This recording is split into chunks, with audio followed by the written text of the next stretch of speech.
As I sit here in this beautiful meadow under my favorite tree in Prospect Park on a cool spring Wednesday morning, I think about a city that's in some ways coming back to life and in some ways still hasn't seen the full effects of what's going on and what will be going on for a while.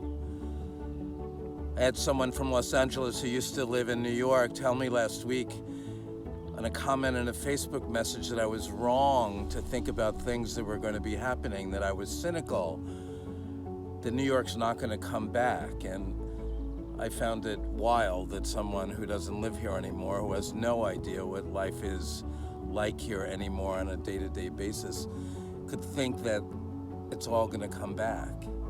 It'll come back in some form, but it's not going to come back like it was, and it won't, because we're all affected by the things that have happened. Nothing is the same. So even if theater comes back and things come back in, a year and a half and all of that, and restaurants start coming back, back to what? Back to what? It will be something. We will be coming to something. We just don't. None of us know what it is. And in this city, where so much depends on vitality and people, why are people even going to come to New York City now? As tourists, as visitors, I mean, to see family and loved ones, I get that. But what's going to happen, right? What is going to happen? Why would people come if they can eat at the cafes and watch the people? Now you're going to watch people with masks as they walk down the street, and you're going to be 6 feet away from people. That may be the new reality, but that is not back, right? That is not getting back to something. That is getting to something next. And on this beautiful morning, I think of people all around New York who I know and what's happening to them and in their lives, not just my friends. I think of shopkeepers. I buy my writing books and my pens still, even though I live in Brooklyn, from the same Pakistani brothers who own a stationery shop in the heart of Greenwich Village, right in the midst of NYU. And I think about what he said to me just a few months ago, before Corona, about how hard it was to run a business in New York. This man and his brother, who are just so beautiful. I've known them now for 20 years. Been going to their shop for 20 years. And I will still bike in to do that because I like supporting those who I know and care about. And he was so open about how hard it was to survive as a business in New York.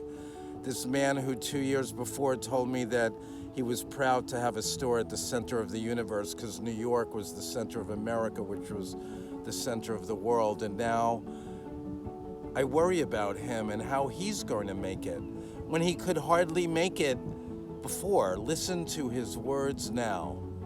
I mean, New York is not the same the way it used to be. It's very hard for people to survive anymore.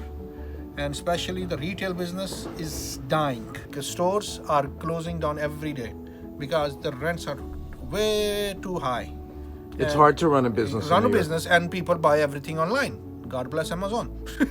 Amazon is killing everyone. The customer, they don't know how much the rent we are paying, and the landlord doesn't know how much money are we making out of it. We just work for them. We hardly make the rent end of the month. That's all we're doing here. That's it. I don't know what else to tell you. Think about all the people you love and those you care about who you don't even know that well. And let's hold the space for those people. And all I can say is, New Yorkers and beyond, support your local shopkeepers, your local restaurateurs in your hood, your favorite places. I cook almost all my meals at home even before this, and now it feels important to try to get something from a local restaurant. My buddy Richie Strassman really has been doing that throughout. Just buy from your local people if they're in business. Amazon's amazing as a resource, but support local. We're all in this together. Jeff Bezos, his wealth jumped and skyrocketed. I mean, that's great that he created something that everybody wants. God bless. And think of that local guy. Think of my friend on LaGuardia Place. He and his brother trying to support themselves, not just to pay the landlord, to make a living in New York City. This is true everywhere. Maybe there should be a day when there's no online shopping and you go out to buy that thing from somebody who's open. Can't make anybody do anything. I'm not here to tell anybody what's right or wrong. Be and do what feels right. All I know is it's so important locally, in our neighborhoods. Let's support each other. Love from the Tumblr.